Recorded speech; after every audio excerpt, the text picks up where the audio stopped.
Hello, my friend. Welcome to the Goddess Breath podcast. I'm Dr. Mari Castle, and it's good to be back. I have had a little break, but last episode, as you may recall, I went ahead and spent some time to record an episode in nature, which was just really fulfilling for me.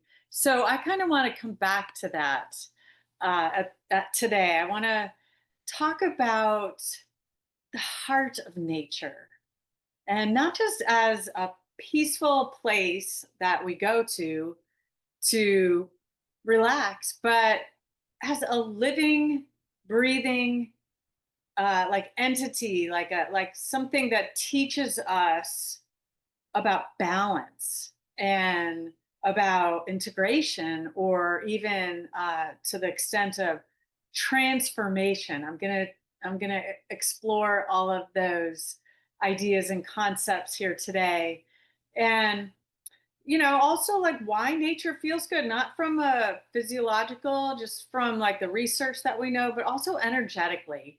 And then even again further, how nature is reflected through the Sumerian culture, the culture 5,000 years ago that I've spoken about quite a bit in these episodes, that reflects nature as like their connection to divine wisdom.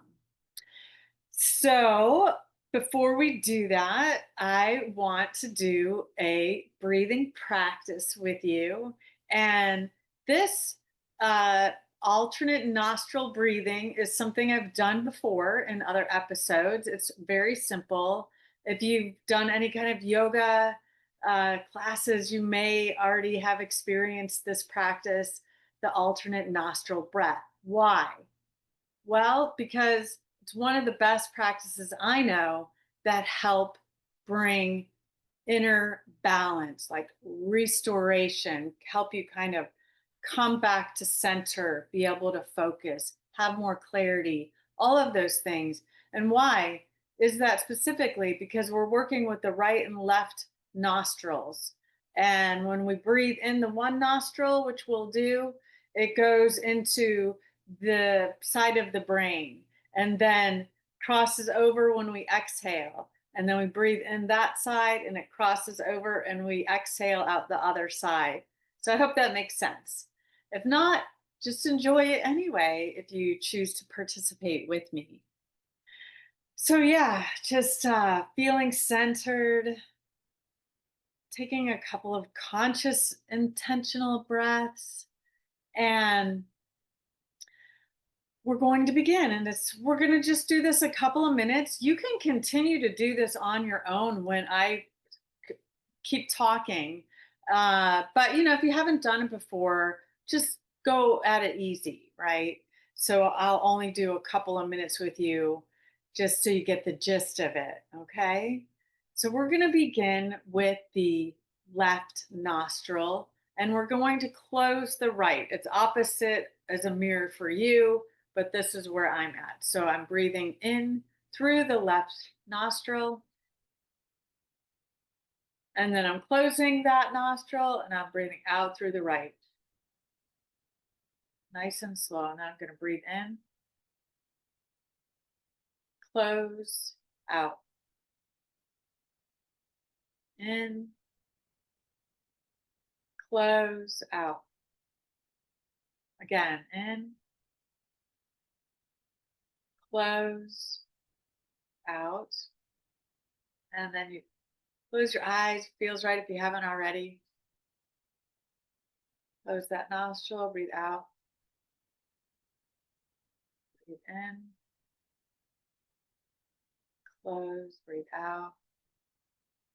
Some folks like to breathe in,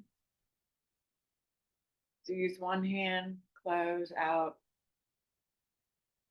breathe in, close, out. Just a couple more rounds. Breathe in. Just breathe in, breathe it all the way up into the forehead. Close that nostril, breathe out, all the way out. Kind of feel your exhale through all into your abdominal area. Breathe in, all the way to the top of the head. Close, breathe out. Again, contract even into the abdominal area. Breathe in, all the way into the top of the head. Close, breathe out. Breathe in, close, breathe out. Very good. We always end with the nostril that we started inhaling with. We inhale with inhaled with the left nostril. I ended this cyclic, completion of this cycle with exhaling through the left nostril. So, yeah, I again wanted to just bring that in, that breathing practice in, as a sense of balance within ourselves. How are we able to get balanced kind of on a daily basis? That would be a nice practice to do. And I just want to say, last week, well, before I did the episode in nature, I was just feeling my energy was a little bit off. And I was really craving, just wanting to be in nature. Sometimes this happens to me. And I I feel like then when I do go to nature and immerse, I feel restored. I feel like there's a frequency change in my body. And I've often wondered, why is it that I crave nature, or just feel the call? I yearn to be in nature. And I think it's because of the energy that nature offers. And I'm going to go into explaining all of that, of what is it about nature's energy that helps us feel just better overall, right? It's, no matter what, if you're just sitting in nature, or you're walking in nature, or you're doing some activities in nature, it's just a good feeling. So I do have some research that explains why we feel good in nature. And this has to do with what in Japanese is called forest bathing, like really spending some time in nature. And the term that the Japanese use is Shinrin Yoku. So there was uh, a doctor, scientist, that researched how nature helps us feel better. And when we think of forest bathing, I'm not talking about bathing in the forest for one. Going with your robe and having a experience of a waterfall in nature or something like that, or swimming in a pond, because I think that term could sort of put that in somebody's mind.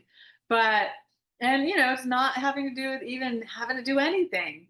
It has to do with just being, really, just allowing yourself to be present in nature. So the research that was done by a Japanese doctor, a scientist, uh, that measured people's um, their hormonal differences, their heart rate. It was a long study, and shows that nature lowers cortisol. That makes so much sense. Our stress levels come down, right?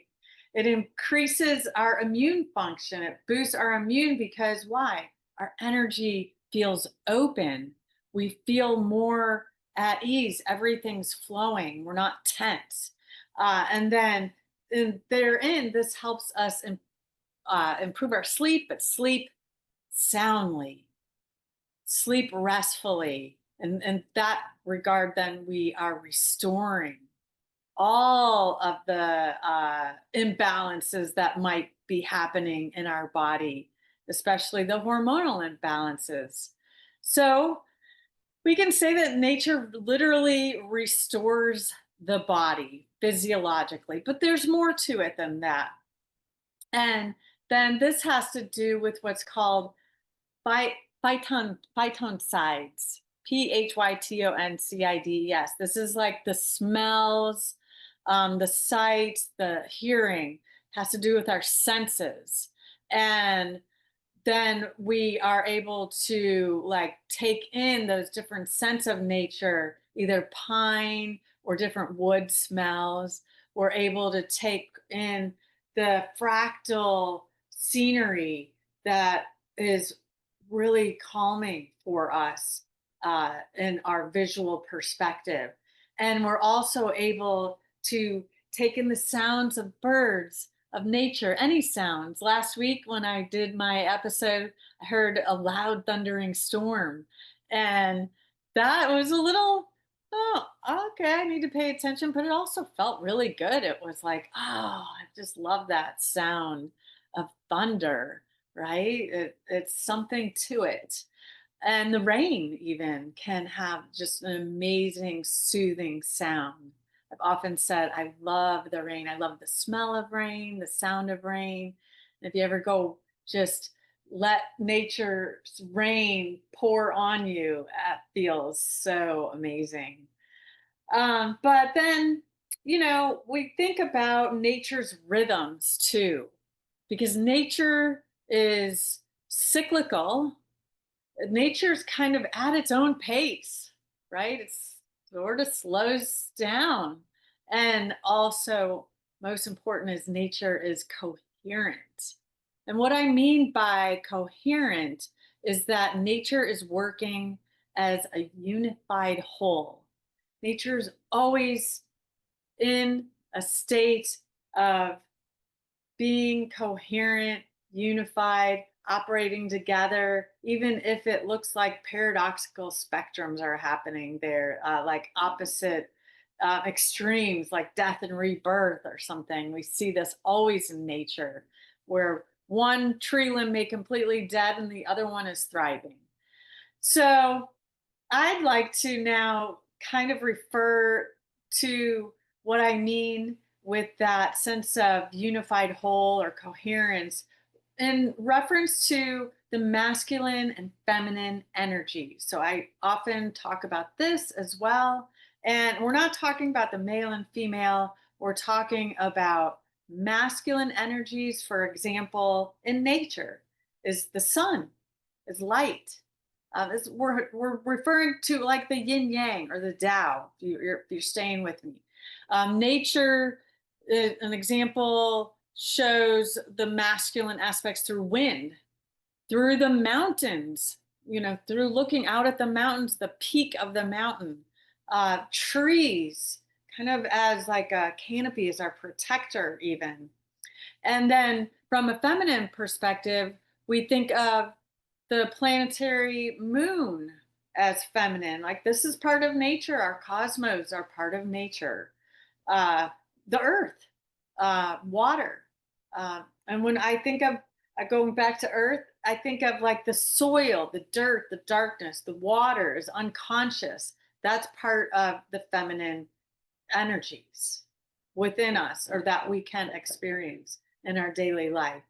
So then what emerges out of that darkness is fertility, right? It's the brilliance of the beauty of flowers. And this has this feminine aspect. So we can see then these opposites, masculine and feminine, as paradoxical. And it's not about contradiction because nature doesn't contradict, right? Nature is contradiction. Day turns to night. Fire gives life, but also destroys. The desert and the rainforest both express beauty through scarcity or abundance. Um, Trees die to nourish the soil they grew from, and a storm can bring destruction and yet relief. So it teaches us, nature teaches us that we too are allowed to hold joy, beauty, and grief sadness, destruction, all at the same time. This sense of being able to grow, but then also being able to rest. Beauty and decay, they all go together. So um, I just recently, you know, had to rest a little bit. That was important for me after a long episode of growth and really expanding out and holding space for a lot of people in the work that I do with the holotropic breath work, which I absolutely love. And it's something that I want to do. I've always kind of a yearning for that. But at the same time, it's important for me to go inward, for me to rest, for me to take some time for myself. And that was what I was referring to when I first started saying, I just needed that. I needed something for me to support me. And then just, going back to that sense of opposites, like that sense of um, the paradoxical elements, and that nature can be representative of the aspects of death and rebirth. I feel like that's an important concept to bring some attention to in nature, and that in our everyday cycle of life, we go through this through from the sun coming up in the morning to the night sky and the sun going down. So that's in and of itself kind of like a death and rebirth, sun coming up, going down, sun coming up, going down, right? The moon cycles as well. The moon full, the moon, we can't even see the new moon when the new moon begins that cycle. So another kind of consideration we can think of in that regard is like the serpent animal, like as an archetype, right? The serpent sheds its skin, and this then is another layer, right? It's another level, or when we experience one rosebud coming to a close, or the orchid flower, then another one might be shooting and budding and just like coming out together. So nature is about transformation. It's not about the end, right? It's not about death and that's all there is. It's about transformative aspects that we are experiencing on a daily basis. And we see them in nature, we see them in our everyday. I talk about this, and I have in the other episodes, and I'll continue to in a future episode. But I just wanted to give some framework to you for that, because it's something that then maybe you'll see nature differently the next time that you go spend time there. And before I go into talking about why the Sumerians understood nature, and why it's so important to identify with nature for them, I just want to mention quickly about the breath work that, breath work is meant to be transformative, any breath work, but particularly the holotropic breath work has this regard of creating some movement in our energetic body, to shift or clear energy, to work through, what, or like be able to hone in on what the blockages are. In nature, we can see when there's been a fire, it's dark, right? And there's no growth there. But in our own selves, sometimes we can't see that. So it's important to sometimes do those deeper breathing practices. And if the holotropic breathwork calls you, you would understand that then what can happen, what the possibilities are, can be this like symbolic letting go of what we no longer need, whether it be patterns or relationships or things that we don't no longer need, right? Sometimes things keep us heavy and weighted down. And then, so it helps us see that like organically, in the mind within our own inner healing wisdom, we tap into that with holotropic breath work.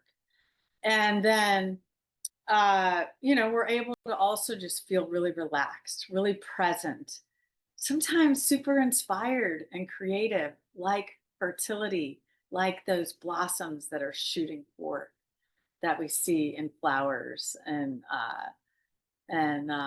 different buds that are coming out, or even in fruit. So yeah, this is great because this is really what I want to move into with the Sumerians, because the Sumerians saw all of that and they thrived on their connection to nature. It was not even thought of, it was just a part of their everyday existence. And um, this is, where you are um, thinking about, like, uh, what the beauty is in nature, but also the possibilities of what the cycles are. So they're very in tune with their seasons. They have their rituals centered around their seasons. And that's another way of considering how nature has that aspect of death and rebirth. When we think of summertime is completely, thriving and growing, everything's growing. And then we think of the winter time, everything's inward, and going to, like as if death were happening. Sometimes the, trees look like they're dead, but then they come back. It's pretty amazing, right? How tulips come back out of the soil. They they retract, they go into the darkness and we have experienced stillness. Another thing that comes to mind is the animals, right? Animals hibernate, right? And then they come back. So we have these cycles. It's a part of life. But the Sumerians also considered their connection to the cosmic realms as a way of identifying with nature, and that they um, saw, well, there was the different gods and goddesses. So I just want to back up a second and say I just taught this course in September that was called The Return of the Anunnaki, which were the Sumerian deities. They called them the Anunnaki. And the title was Return of the Anunnaki, Extraterrestrial Archetypes, and the Evolution of Human Consciousness. And I really seamed together, I interwove the aspects of ancient wisdom, of um, psychology, of our mental capacity, of how we perceive even energies, how we perceive energies, how we perceive archetypes, and how we're perceiving what is coming to us more and more of this connection to the cosmic consciousness, these outer realms. And particularly, we know more and more that we have communication with objects or entities or energies in these other uh, spheres of the galaxy. And I won't go into that, but that was what the course was about. But what I really want to point out and highlight here is that uh, they had the names for their deities. So they had Enki, was the god of wisdom, but he was also the god of water, the unconscious. And he was representative of, that sense of eternal flow, but also a sense of that kind of unknown, the mysterious wisdom, right? That we don't always know uh, externally. We know internally if we trust and believe, in that. And that's the idea, is going into this inner aspects of our inner consciousness to feel more aligned, as opposed to living our life externally, always on what's happening in the external stimuli and what's happening out there, as a way of living our lives, when really we're meant to have time spent reflecting and connecting with what is happening internally, not only in our mental capacity, but energetically, and with the sense of um, like knowing, trusting our intuition. And then we have Enlil, another Sumerian deity who was the god of air, of the wind. And this represents um, that sense of kind of being, swept away, right? Or just feeling the flow of energy, that movement, masculine aspect of movement, right? And um, the Sumerians also connected with the ancient goddess Inanna, and that she represented the paradoxical aspects of the heavens with the earth, connecting the heavens with the earth. And she also represented love. And the paradoxical opposite of that is fear or war, that we have these capacities within us, and to pay attention to them, to have them be at the forefront, that they're not something that happens on the outside so only, that they're what happening, it's what's happening within, right? It's happening um, both internally and externally. So for the Sumerians, nature wasn't something out there, it was part of their daily every experience of their daily life. It was woven into everything that they do. They considered it sacred, with the um, you know providing in their rituals offerings to their deities, and that um, they connected to nature through the agriculture, as a way of abundance, as a way of thriving and connecting with other people. So they traded. So nature provided that with their trades, and with their market commerce, and the way that they did it, which is way different than how we experience commerce.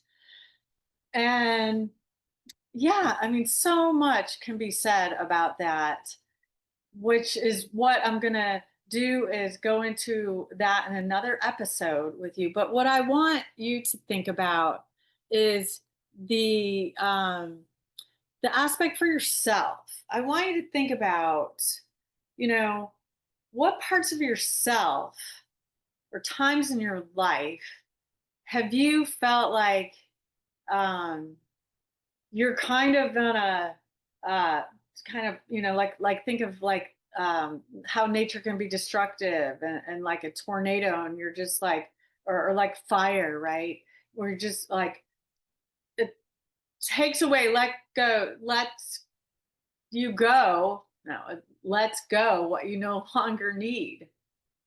And that can be really powerful, to be able to let go what you no longer need. It's a burning away. Um, uh, Being able to be swept up by creative inspiration, right? Or being torn apart or uprooted by external factors. Um, and, it's not meant to be like a negative thing sometimes. These opportunities that come to us through nature are meant to help us move forward, and to continue to grow and align us where we're supposed to be. It might not feel like that at all, And that's the really challenging, difficult part. But, then we do have the rebirth, and we are able to regenerate, and we have that capacity within us to come to terms of that all is well, and that we're going to be okay, um, even despite what we're having to let go of or move away from, or even to stay within the aspect of, you know, um, being in a place where it's not feeling like we should be there, right? So we get uprooted, right? And that can be unsettling. It's a challenge to change. But at the same time, if we experience change through nature's eyes and perspective, we can recognize that this too shall pass. We'll move through it. We'll get to the other side, right? We will experience growth and rebirth once again. So just consider this as that, to either use metaphor of nature as a way of seeing things, that surrender is not a bad thing. Um, and that, we need structure, but we also need to be in the flow, and that we have the light that shines on us, and that's all good, but sometimes we need to kind of be in the darkness, hibernate a little bit, go inward, check in on what's true for you, what's going on in your internal process, your journey on this uh, beautiful planet Earth, and what your human experience is meant to bring for your own teaching, your own inner wisdom that you can then share with others. So, nature can be thought of as divine, right? Um, and we can see the seasons as a way of allowing transformation in a good way into our everyday beingness, and we can see it as allowing us to feel more whole.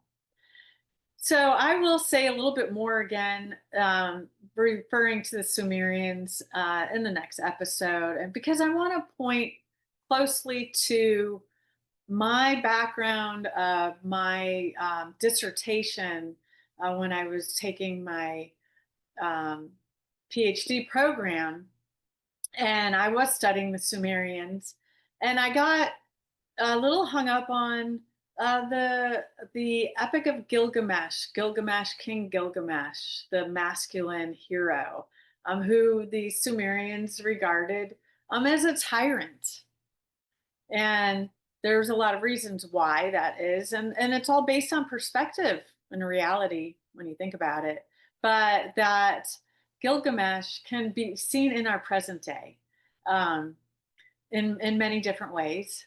Maybe even, that was what I did in my dissertation. I kind of had to look at, like, okay, what is it about this masculine energy that was triggering for me, that uh, was the catalyst for me to write a whole dissertation. I mean, you're talking a couple of years research that I did on this. It wasn't no small feat, and yet sometimes kind of agonizing, because I had to really go within, take a look at my masculine um, energies that were blocked, that I didn't see. And then, seeing it today in a lot of different ways, as a term I use, tyrant, but um, that also we're moving past that patriarchal era. And why is it that so many people are struggling with that? Why is it that we're having a difficult time to recognize that we need more balance in our lives, that all people, we're talking about equality, right? That we're talking about the aspect of um, all things are in the mix and that we're not separate, that we are unified here on earth. So I'm going to get into that in the next episode. But just to close, thank you for staying with me. Can always go to those breaths, right? I encourage you just every day to go to those breaths. If you have time, if you're around nature, spend some time there, offer some gratitude for the conceptual aspects of nature, kind of as a metaphor for yourself or what you're experiencing, or even just to get centered and balanced, right? Just to get centered and balanced. And take a little time, to reflect, to go into some spaces that maybe are comfortable for you if you're so familiar with being in an external and um, uh, uh, stimulus, right? You're always stimulated by the external. It's hard for you to go inward. Just take a couple of seconds. It doesn't take a whole lot of time. Maybe even 3 seconds, right? 3 seconds. That's all it takes sometimes. Just to close your eyes. I'll acknowledge the uh, masculine and the feminine aspects of yourself. So to close, I just want to say nature is never rushing, never perfect, never hiding. She's wholeness embodied. And she's always inviting us home to be present with ourselves and to be present with others. So stay tuned for the next episode. And one last thing I just want to share is that I am excited of some events that I have coming up in November. November 12th, I'm going to start the Power of Myth and Archetype course called Power of Myth and Archetype Awakening Cosmic Consciousness. It's a 4-week course. We're going to go into these understandings of why mythology, ancient wisdom is so important and for us right now, and why identifying with archetypes is important, and then connecting with the cosmic realms, why that is kind of pertinent at this time. So you can check out any of those, or you can check out that course at thegoddessbreath.com. It's my new website I just started and rolling out. And thegoddessbreath.com/courses. I'll put that in the show notes. And then also I'm having a 1-day holotropic breathwork group session on November 22nd in St. Petersburg, Florida. That's something that interests you. You can find that as well on thegoddessbreath.com, but you can always go back to breathwork9.com. I'll have all those events on there as well. So thank you for listening. Have a beautiful day. Be well.